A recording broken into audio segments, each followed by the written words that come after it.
বাংলাদেশে প্রতিদিন ঘটে যাওয়া গুরুত্বপূর্ণ ঘটনা ও সাম্প্রতিক নানা তথ্য নিয়ে আলোচনা ও বিশ্লেষণে TVN24 নিউজ নেটওয়ার্কের নিয়মিত আয়োজন আলোচনায় বাংলাদেশ অনুষ্ঠানে দর্শক আপনাদের স্বাগত জানাচ্ছি। আমি আশফাক আহমেদ।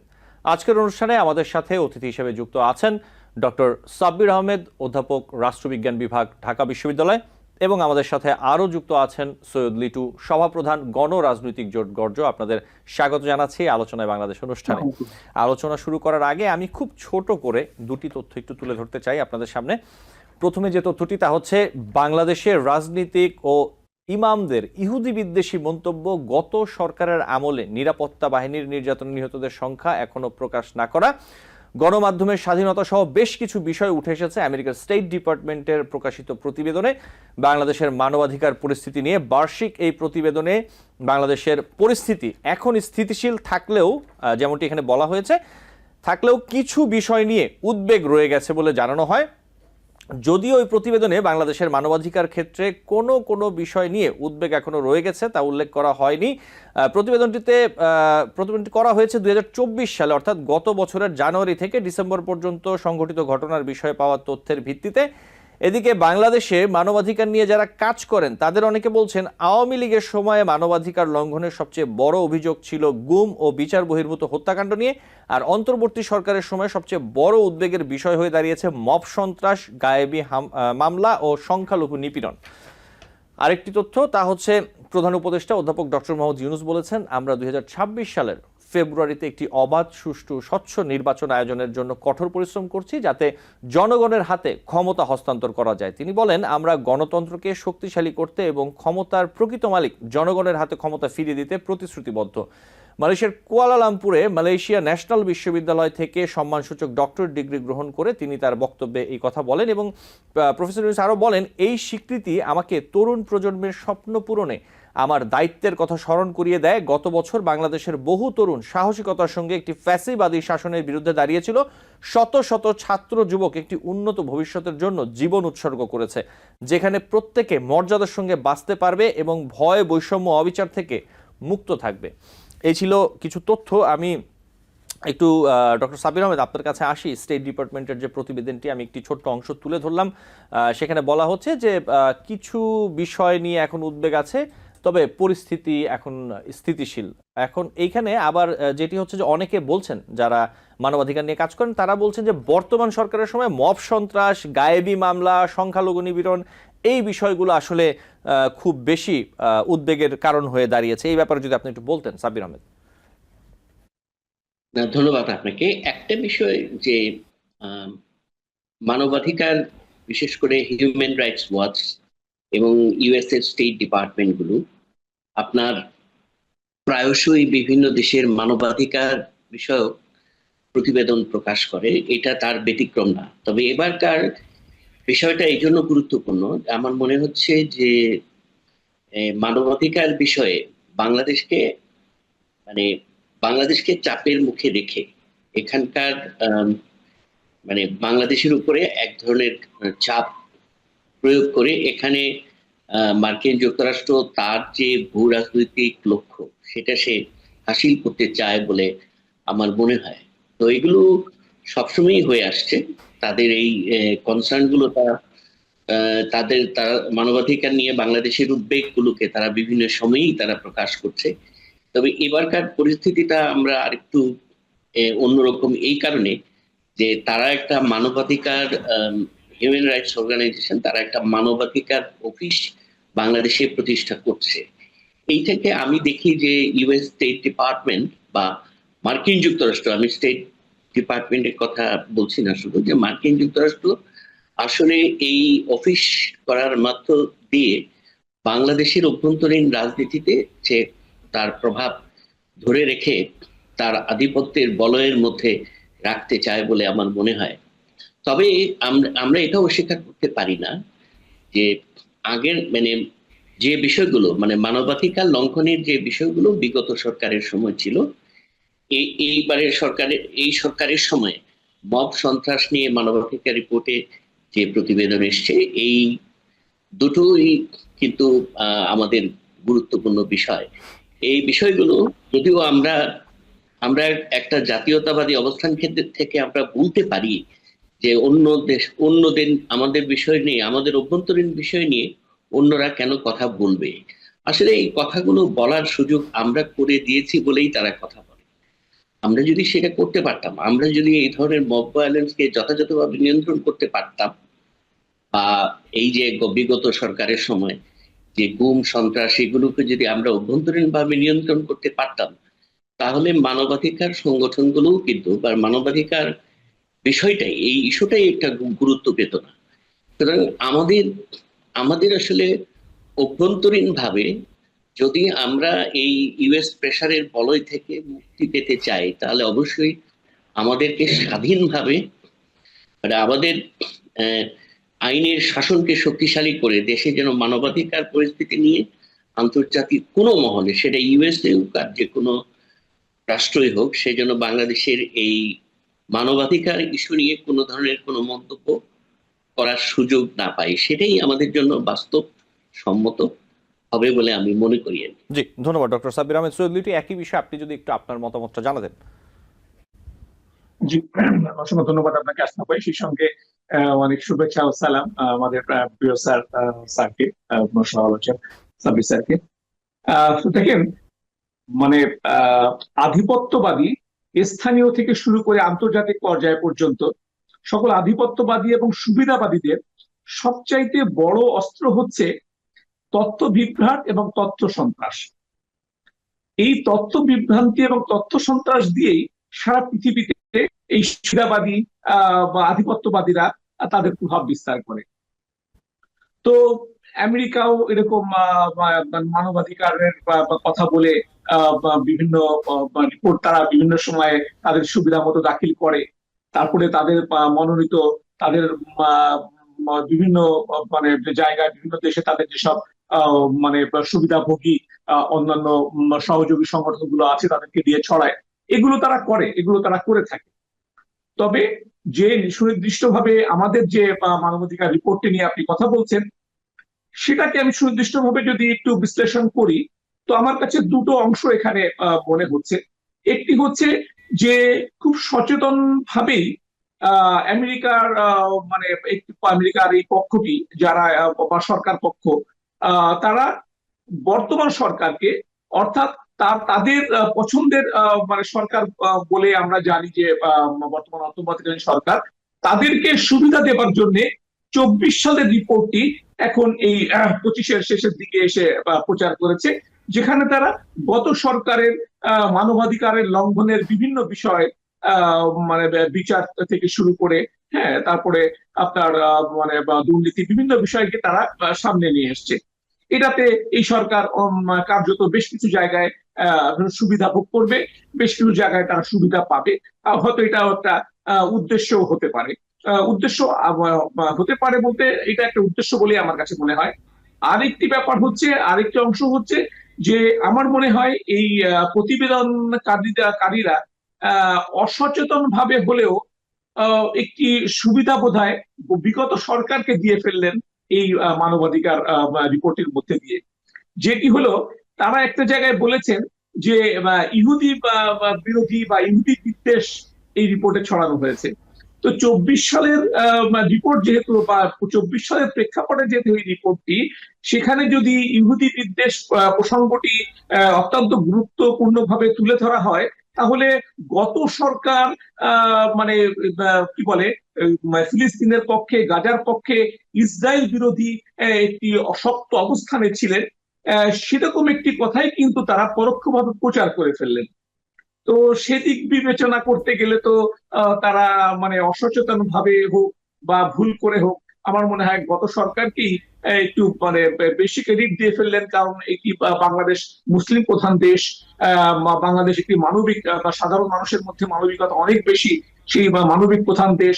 সেই দিক বিবেচনায় ইহুদি বিদ্বেষ তারা হয়তো শব্দটি উল্লেখ করেছেন, মূলত এটি ইসরায়েল বিদ্বেষ, মূলত একটি মানে গাজার বিরুদ্ধে, গাজার উপরে, ফিলিস্তিনের বিরুদ্ধে, মুসলিম বিশ্বের বিরুদ্ধে তাদের যে মানে আগ্রাসী ভূমিকা, তাদের যে মারণাস্ত্র ব্যবহার, তার বিরুদ্ধেই তো আমরা ছিলাম। সারা দেশ ছিল, সারা পৃথিবীর সকল মানবিক মানুষরা ছিল। সেই বিবেচনায় তারা মানে ইহুদি বিদ্বেষ বলে বোধহয় গত সরকারের কিছুটা সুবিধা দিয়ে ফেলেছে অসচেতন ভাবে। আর মূলত তারা মনে হয় এই রিপোর্টটি দিয়ে এই সরকারকে কিছু সুবিধা দিতে চেয়েছে, যেখান থেকে এই সরকার হয়তো বিগত সরকারের মানবাধিকার লঙ্ঘনের বিভিন্ন বিষয় সামনে তুলে ধরতে পারবে, এবং একই সঙ্গে এটা বিচার কার্যেও হয়তো ব্যবহার করবার প্রচেষ্টা তারা করবেন। তো সেটা করুক, বিগত সরকারের ভুল ত্রুটি নিয়ে তো নানা রকম সমালোচনায় শুধু না, রাগ ক্ষোভ আমাদের সবার মধ্যেই আছে। তো সেখানে যদি যদি সত্য কোনো তথ্য থাকে, সেখান থেকে যদি মানে ন্যায় বিচারের প্রয়োজনে কোনো তথ্য নেওয়া যায়, তো তাতে কোনো ক্ষতি নেই। সেগুলোর পক্ষে তো আমরা সবাই, মূলত আমরা আসলে ন্যায় বিচারের পক্ষে। তো সেটি যেখান থেকে যে কোনো প্রকারেই হোক, সেটাতে আমাদের কোনো আপত্তি নেই, সেটা ঠিকই আছে। তবে মূলত আধিপত্য বিস্তারের প্রয়োজনে এই যে তথ্য সন্ত্রাস, এই যে তথ্য বিভ্রান্তি, এগুলো বোধহয় মানে বিবেকান মানুষরা পছন্দ করেন না। এটা থেকে বোধহয় মানে এই ধরনের আন্তর্জাতিক প্রতিষ্ঠান হোক বা আন্তর্জাতিক মানে আধিপত্যবাদী কোনো দেশ হোক, তাদের বোধহয় সরে আসা উচিত। এটা আমার প্রাথমিক মন্তব্য। ধন্যবাদ। সংক্ষেপে আমি একটু প্রশ্ন রাখি, যদি একটু বলতেন, বিরতির আগে একটু জেনে যেতাম। আমরা যেটি দেখলাম যে সম্প্রতি নজিরবিহীন লুটপাট হয়েছে সিলেটের ভোলাগঞ্জ সাদা পাথর এলাকায়। বন ও জলবায়ু পরিবর্তন বিষয়ক যে উপদেষ্টা সৈয়দা রিজওয়ানা হাসান, তিনি বলেছেন যে আগের 4 বছর জাফলংয়ে পাথর উত্তোলন বন্ধ রাখতে পেরেছিলাম, এখন আমি উপদেষ্টা হয়েও পারলাম না। কি বলবেন এই ব্যাপারে, যদি একটু ছোট করে বলতেন সৈয়দ লিটু? জি জি, সংক্ষেপে বলছি। মানে জনগণ যেটা বলছে, মানে ট্রল যেটা সারাদিন হয়েছে, সেটা হচ্ছে যে যখন আপনি যিনি পাথর রক্ষা করতে পারেন না, তিনি ভোট রক্ষা করবেন কি করে, এটা একটা ট্রল। তো আমি সংক্ষেপে এই কথাটাই বলবো যে কি কি হয়েছে সেখানে পাথর নিয়ে, সেটা সবাই জানেন, সেটা সর্বজন বিদিত ইতিমধ্যেই, সেটা নিয়ে কথা বলছি না। আমি শুধু একটা কথাই বলি যে মানে সেখানকার পাথর কেন চুরি হলো, সেখানকার পাথর কেন রক্ষা করা গেল না, সরকার কেন পারলো না, আমি এটাকে যতটা অপরাধ মনে না করি, তার চাইতে বেশি ভয়াবহ অন্যায় এবং অপরাধ মনে করি এটাকে, যে এমন একটি খারাপ ঘটনা ঘটে যাবার পরে সরকারের প্রশ্রয় হোক, প্রশাসনের প্রশ্রয় হোক, বা সরকারের মানে কি বলে অবচেতন মনে হোক, তাদের মানে মানে পরোক্ষ মদদে হোক বা না জেনেও হোক, এই ঘটনা, এত বড় একটা ঘটনা ঘটে যাবার পরেও স্বয়ং উপদেষ্টা এবং তার পুরো প্রশাসন যখন সবকিছু খেয়ে ফেলার পরে মানে সেখানে মানে সেই বিরান ভূমিতে দুদক এবং প্রশাসনের লোকজন পাঠিয়ে সেখানে মানে মানে কি বলে এটাকে, এই মানে তদন্ত বা শাস্তির মানে কথা বলে সেখানে যে নাটকটা করছেন, এইটাকে আমি মানে সবচাইতে বড় অপরাধ মনে করছি। এটাকে জনগণের মানে আবেগ অনুভূতি, তাদের মানে প্রতিবাদ এবং তাদের ক্ষোভকে আমি মানে এটাকে ক্ষোভের বিপক্ষে এটি একটি মানে হাস তামাশা মনে করছি, এটি তামাশা মনে করছি। এবং সরকার এই তামাশাটা, এই মানে নির্লজ্জ এই কাজটি মানে মানে জনগণকে মানে কি বলে এক ধরনের উপেক্ষা করবার জন্য, তাদের ক্ষোভকে এক ধরনের মানে কি বলে তাদের ক্ষোভের মানে বিপক্ষে এক ধরনের মানে কি বলে তামাশা করবার জন্য তারা বোধহয় এই কাজটি করছেন। আমার কাছে মনে হয় তারা এই মানে পাথর রক্ষার করতে না পারার চাইতেও এই যে পরবর্তী সময় যে নাটকটা করছেন মানুষের সঙ্গে, এই যে মানে বিরাট ভূমিতে গিয়ে তারা এখন পাথর রক্ষার যে কাজগুলো করছেন, এগুলো সাংঘাতিক অন্যায় হচ্ছে। মানে একজন উপদেষ্টা মানে বলছেন যে আমি বিগত সরকারের আমলে পেরেছি, ফ্যাসিস্টের আমলে পেরেছি অর্থাৎ, আর এখনকার মানে নতুন বাংলাদেশে নতুন সরকারের আমলে তিনি পাচ্ছেন না। এটি তিনি মানে স্বভাব সুলভ ভাবে হাসতে হাসতে এই যে কথাগুলো মানে বলেছেন, এগুলো আমাদের কাছে অনেক কষ্ট লেগেছে। তিনি পদত্যাগের কথা বলেননি। তারপরে আবার দেখেন, ছোট করে একটু আরেকটা কথা শুধু বলি, যে মানে তিনি তো এরকম হাসতে হাসতে এমন কথা বললেনই, সেই সঙ্গে কক্সবাজার শহরের প্রশাসনের প্রধান তিনি বললেন এই 1 বছর 5 দিন লাগি তার এখানে আসতে আসতে লেগেছে। তার মানে তিনি বলেছেন আমার অফিস তো দূরে, আমি সময় মতো এসে পৌঁছাতে পারিনি। তো চিন্তা করেন এগুলো কোন ধরনের স্পর্ধা, কোন ধরনের স্পর্ধা, যেখানে আমরা সরকার বিরোধী কথা বললে আমাদের পরের দিন সকালে উঠতে পারবো কিনা, নাকি গভীর রাতে এসে পুলিশ ধরে নিয়ে যাবে, এমন একটি আতঙ্কে থাকতে হয়। সেখানে আমরা সরকার এই ধরনের স্পর্ধামূলক কথা, মানে এই ধরনের দেশের এত বড় রাস্তার বড় ক্ষতি হয়ে যাবার পরে এই ধরনের কথা যখন বলতে পারে হাসতে হাসতে প্রকাশ্যে, যে একজন বলেন যে মানে আমি পারিনি, আগে পেরেছিলাম, আরেকজন বলেন যে আমার 1 বছর 5 দিন পরে তিনি বলেন যে আমার আসতে আসতে সময় লেগেছে। এই কথাগুলোর বলার পরে আমরা তাদেরকে মানে মন ভরে গালাগালি করতে পারছি না, অথচ তারা 90 বছর বয়স্ক একজন সাবেক প্রধানমন্ত্রী সহ পুরো দেশ শুদ্ধ মানুষকে অশ্লীল ভাবে গালাগাল করে যাচ্ছেন। তারা এই সরকারের ছত্র ছায়া থাকা বিভিন্ন নেতৃবৃন্দ, এই সরকারের বিভিন্ন মানুষেরা, অথচ আমরা তাদেরকে মন ভরে গালাগালিও করতে পারছি না। এর চাইতে কষ্ট বোধহয় আমাদের আর কিছু নেই আসলে। পাথর নিয়ে চেয়ে বেশি বোধহয় কিছু বলারও নেই বোধহয়। আসলে ভাই সৈয়দ লিটু, আপনাকে ধন্যবাদ। ডক্টর সাব্বির আহমেদ, আপনিও সাথে থাকবেন। আমাকে একটু ছোট্ট বিরতি নিতে হবে, বিরতি থেকে ফিরে আমি আপনার কাছে আসবো। সাব্বির আহমেদ, দর্শক আলোচনায় বাংলাদেশ অনুষ্ঠানে নিচ্ছি ছোট্ট একটি বিরতি, সাথেই থাকবেন। TBN 24 টেলিভিশন দেখতে আজই কল করুন 7187776556। লগ ইন করুন www.totalcablebd.com।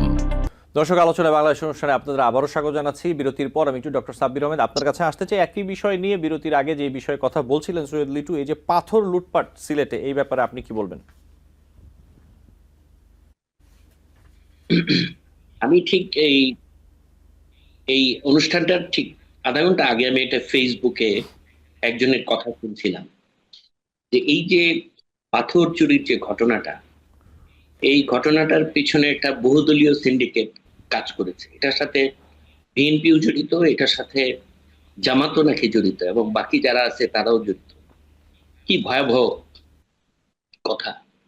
আমি সবসময় যে কথাটা বলি যে এই যে অন্তর্বর্তীকালীন সরকারের যাত্রাটা শুরু হলো, এটা তো হওয়ার কথা ছিল যে একেবারে একটা ফ্রেশ একটা স্টার্ট হওয়ার কথা ছিল এই রাজনৈতিক বন্দোবস্ত যেটা, কিন্তু সেটা হয়নি।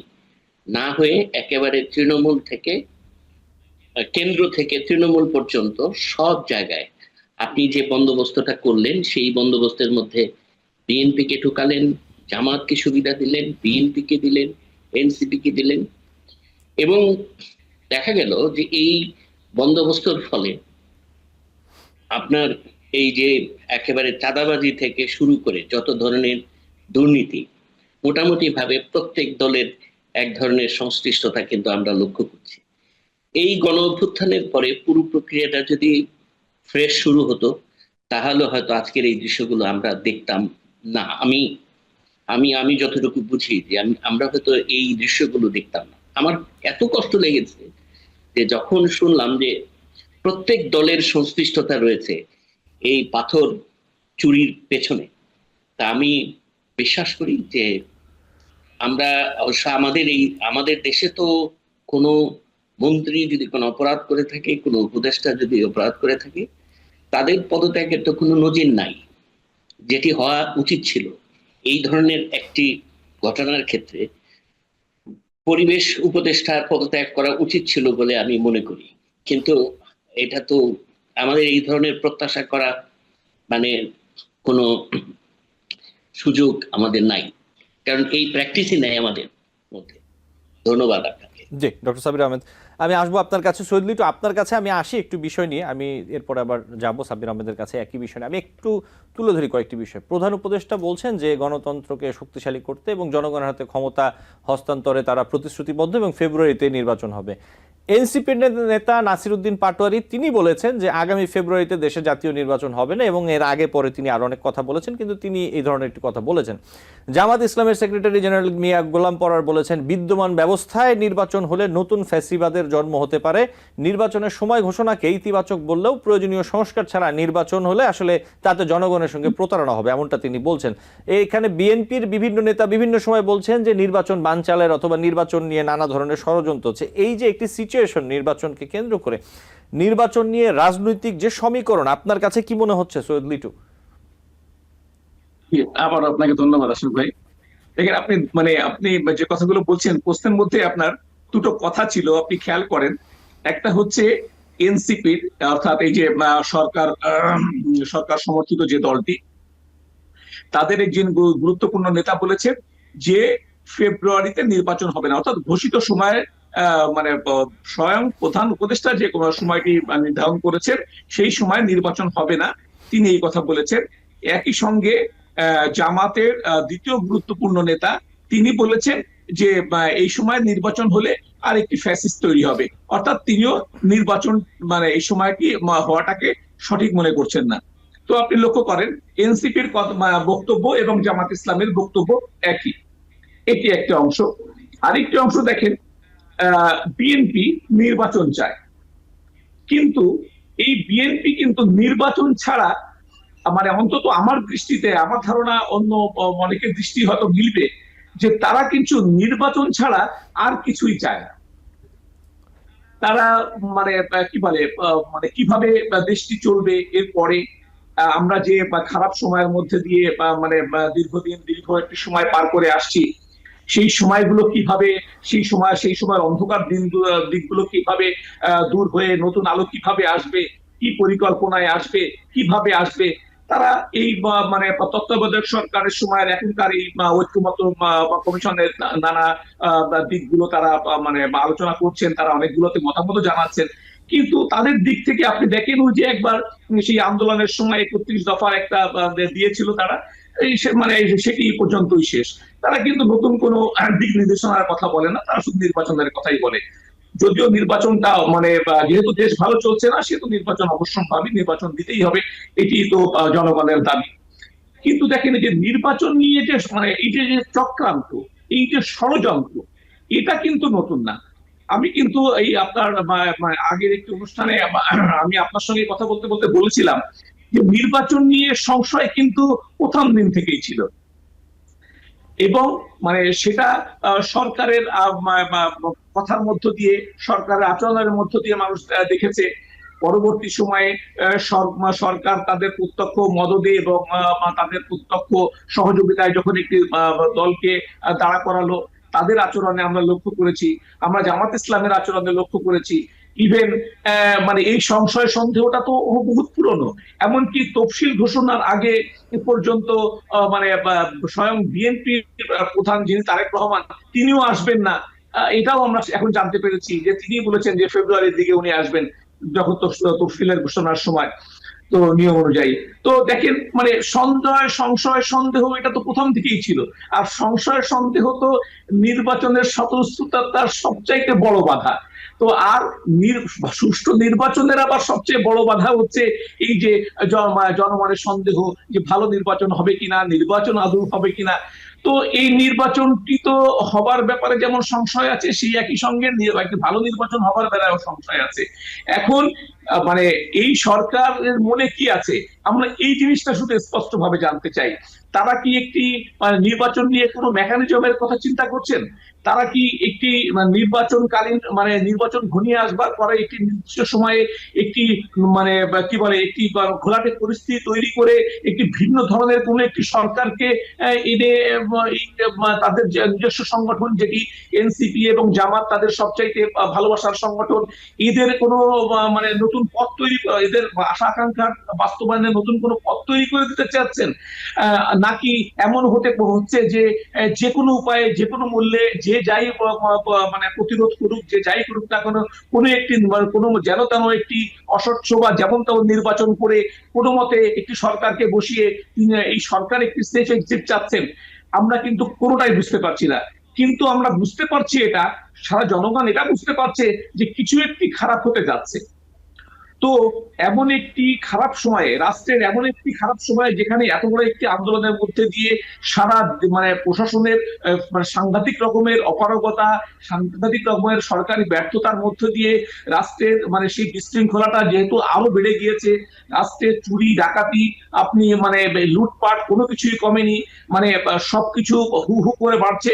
আপনাকে ছোট করে একটু কথার মধ্যেই বলি, এই যে দেখেন, মানে আপনার এই পাথর চুরি হয়েছে 200 কোটি টাকার অনুমান করা হয়, সেই সঙ্গে নিয়োগ বাণিজ্যে 200-400 কোটি টাকা। তো মানে সবাই বলেন যে 200-400 কোটি টাকা কোনো টাকাই না, এখানে কোটি টাকার নিচে একটি মানে সেকেন্ড ক্লাস অফিসারও নিয়োগ হয়নি। তো তারপরে আছে এই যে মানে গত সরকারের, অর্থাৎ মানে আওয়ামী লীগ সরকারকে পুনর্বাসনের জন্য যে মানে চাঁদা আদায়, তারপরে এই যে নানা রকমের মানে মিল কারখানা লুটপাট, এই যে তারপরে বিদেশ থেকে আন্দোলনের সহযোগিতার জন্য আসা অর্থ, মানে প্রবাসীদের সহযোগিতার অর্থ, এইসব অর্থ তো কোনো কিছুই লিগাল ভাবে আসেনি। এই যে মানে হাজার হাজার কোটি টাকা, এই যে অস্বচ্ছ টাকা, এই যে অবৈধ টাকা, এই টাকাগুলো তো নিশ্চয়ই কেউ ব্যাংকে রাখতে পারছে না। এই টাকা এত মানে শত শত কোটি টাকা তো বালিশের নিচেও রাখা সম্ভব না। তাহলে এই টাকাগুলো নিঃসন্দেহে বা একেবারে নির্দ্বিধায় বলে দেওয়া যায় কোন রকম রিপোর্ট ছাড়াই যে এই টাকাগুলো বিদেশে চলে যাচ্ছে, এই টাকাগুলো দুর্নীতি হচ্ছে, প্রচন্ড ভাবে অর্থ পাচার ঘটছে, যা আমরা বুঝতেও পারছি না, যা আমরা মানে সরকারি কোনো মাধ্যম থেকে জানতেও পারছি না, এগুলো আমরা পরে জানতে পারবো। তাহলে দেখেন, এই যে মানে যেসব বিষয়গুলোর জন্য, যেসব অপরাধ অন্যায়ের জন্য মানুষ ক্ষোভে দুঃখে খেপে গিয়ে একটি সরকারকে বিতাড়িত করে ফেললো, তারপরে যে বিরাট একটি আশা প্রত্যাশা নিয়ে একটি সুন্দর সরকার তৈরি করলো, সেই সরকারের আমলে এই যে বিশৃঙ্খলা, এই যে দুর্নীতি, এই যে লুটপাট, এবং সেই সঙ্গে এই যে মানে হাজার হাজার কোটি টাকা বিদেশে চলে যাবার এই যে আশঙ্কা, তারপরে আবার যোগ হয়েছে যে নির্বাচন নিয়ে শঙ্কা।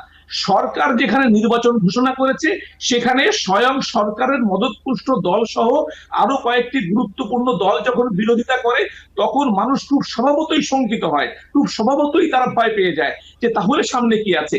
এমন একটি অস্থির সময়ের মধ্য দিয়ে যদি মানে বিরোধিতা মানে কি, বিরোধিতা মানে এনসিপি তো সরাসরি বলেছে যে এনসিপি না, স্বয়ং জামাত ইসলাম বলেছে তারা প্রয়োজনে আন্দোলনে যাবে।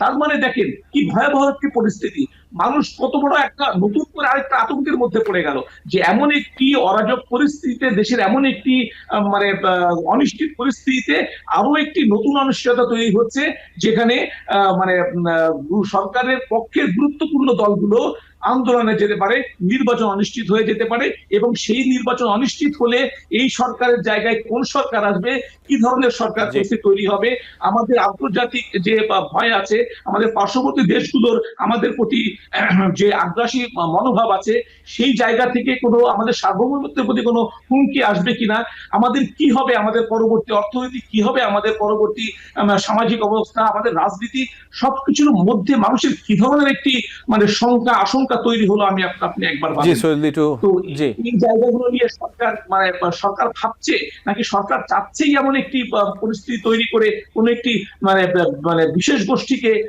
মানে ক্ষমতায়ন করা, অথবা মানে এই যে মুখে মুখে মানুষ যেটা বলে, মানুষ যেটা মানে অধিকাংশ মানুষ যেটা বিশ্বাস করে, সত্যি হোক বা মিথ্যা হোক, যে এই মানে কোন একটি বিদেশি শক্তি, মার্কিন শক্তি মানে তাদের নানা রকম ভূ রাজনৈতিক উদ্দেশ্য বাস্তবায়নের জন্য এই অঞ্চলে একটি অরাজক পরিস্থিতি তৈরি করতে চায়, একটি বিশেষ পরিস্থিতি তৈরি করে তারা তাদের উদ্দেশ্যগুলো বাস্তবায়ন করতে চায়। তো সেটাই সত্যি হতে যাচ্ছে কিনা, এরকম একটি মহাশঙ্কা আমাদের সবার মধ্যে টানা বেঁধেছে। এই শঙ্কা তৈরি করবার দায়িত্ব, দূর করবার দায়িত্ব সরকারের, এবং সেটি খুবই দ্রুত দরকার। ধন্যবাদ আপনাকে। প্রত্যাশা করছি ডক্টর সাব্বির আহমেদ, আপনার কাছে একই বিষয় নিয়ে যদি একটু বলতেন, নির্বাচন নিয়ে ষড়যন্ত্র চলছে কিনা, যেমনটি বিএনপি অভিযোগ করছে, এবং এছাড়া আরো কয়েকটি বিষয় আমি যেগুলো বললাম। দেখুন, আমি একদম সরাসরি কথা বলতে চাই। আমি মনে করি যে যে ধরনের সংশয়ের কথা বলা হচ্ছে এগুলো মানে থাকবে, কিন্তু আমি মনে করি যে নির্বাচনটা হবে, এবং নির্বাচনটা ফেব্রুয়ারির মধ্যেই হবে। কেন হবে সেটা আমি বলি। প্রথম কথা হচ্ছে যে এই 13ই জুনে ডক্টর ইউনূসের সাথে বিএনপির জনাব তারেক রহমানের যে মিটিংটা হয়েছে, আমি মনে করি যে এই মিটিং এর মধ্যে দিয়ে কতগুলো বোঝাপড়া হয়েছে তাদের, এবং এই বিষয়টা আমি এখনো মনে করি যে ওই ধারাতেই আসলে এই নির্বাচনের বিষয়টি এগিয়েছে বলে আমার মনে হয়। আর 2 নম্বর কারণ হচ্ছে যে তিনি আসলে কমপ্লিটলি ফেল করছেন, অর্থাৎ এই যে অন্তর্বর্তীকালীন সরকার মানে এই শাসন ব্যবস্থাটাকে তার সফলতার জায়গায় পৌঁছতে ব্যর্থ হচ্ছে, তারা পারবেন না, এটা তারা বুঝে গেছেন। সুতরাং আমার মনে হয় যে ফেব্রুয়ারি মাসে নির্বাচন দিয়ে তারা সেফ এক্সিটে যাবে বলে আমি মনে করি। জি ডক্টর জামাত এবং এনসিপির যে বক্তব্য, এই বক্তব্যগুলোকে আমার মনে হয় যে এটা তারা এক ধরনের কৌশল, এটা কৌশল হিসেবে তারা বরাবর প্র্যাকটিস করে আসছে, এবং এখনো এটা তারা অব্যাহত রেখেছে বলে আমি মনে করি যে এটার মধ্য দিয়ে তারা বিএনপিকে চাপে রেখে বিএনপির কাছ থেকে কিছু সুবিধা আদায় করা যায় কি না। নির্বাচনটা পিছালে তাদের যে খুব বেশি লাভ হবে সেটাও আমি মনে করি না, যে তারা খুব একেবারে রাতারাতি তাদের পপুলারিটি একদম জাম্প করে এমন জায়গায় চলে যাবে যে তারা ক্ষমতায় চলে আসবে। আমি এখন মনে করি যে আসলে নির্বাচন যদি হয় এবং এই নির্বাচন এর মাধ্যমে বড় দল হিসেবে বিএনপির আসার সম্ভাবনাটাই বেশি, রাইট? জি। সুতরাং ডক্টর সাব্বির আহমেদ, আমি এই- একটু আপনার কাছে একটি প্রশ্ন একটু রাখতে চাই, হাতে সময় একদম কম, যদি আপনি আমাকে একদম ম্যাক্সিমাম 1 মিনিটে বলতেন, যেটি আসলে আপনার কাছে রাখাটা আমি মনে করি প্রয়োজনীয়। কেউ কেউ বা কোনো কোনো পক্ষ আসলে দাবি তুলছে যে ছাত্র রাজনীতি বন্ধ করতে হবে এমন একটি কথা, আবার অনেকে বলছেন যে অমুক ক্যাম্পাসে ছাত্র রাজনীতি করা যাবে না, তমুক বিশ্ববিদ্যালয়ের হলে রাজনীতি করা যাবে না, যেগুলো চলছে এখন আপনি জানেন। অনেকে আবার বলছেন যে গুপ্ত রাজনীতি যাতে করতে পারে, যাতে গুপ্ত রাজনীতি যারা করেন তারা যাতে আধিপত্য বিস্তার করতে পারে, এই জন্যই এই ধরনের এই যে হলে রাজনীতি করা যাবে না, ক্যাম্পাসে করা যাবে না, এই ধরনের কথাগুলো অথবা দাবিগুলো তারা তুলছেন। আপনি যদি একটু বলতেন ডক্টর সাব্বির আহমেদ ছোট্ট করে। এটা ধরেন যে আমরা ফেসিবাদের সময়কালীন যে ছাত্র রাজনীতি দেখেছি হলগুলোতে, সেখানে আসলে স্বাধীনভাবে তো ছাত্ররা রাজনীতি করতে পারতো না, তাকে জোর করে মিছিলে নিয়ে যাওয়া হতো, তাকে জোর করে গেস্ট রুম কালচারে অভ্যস্ত করা হতো।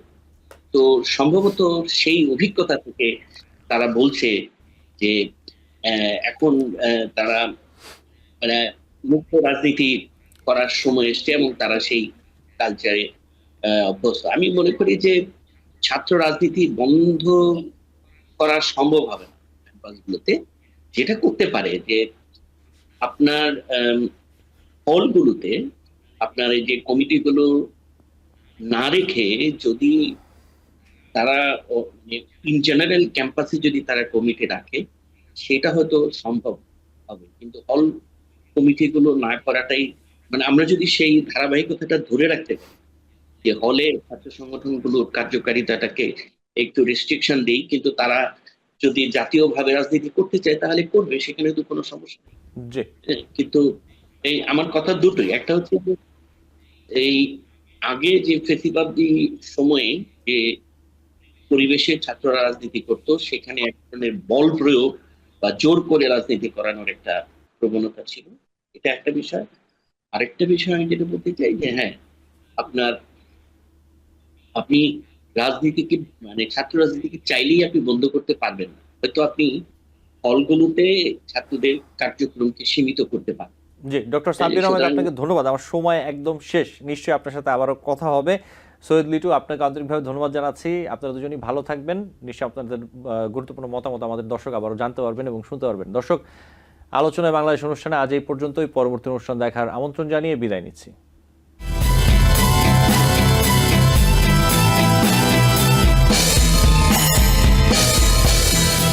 টিবিএন 24 টেলিভিশন দেখতে আজই কল করুন 7187776556। লগ ইন করুন www.totalcablebd.com। নিউ ইয়র্ক থেকে সম্প্রচারিত টিবিএন 24 টেলিভিশন বিশ্বজুড়ে বাঙালির কণ্ঠস্বর।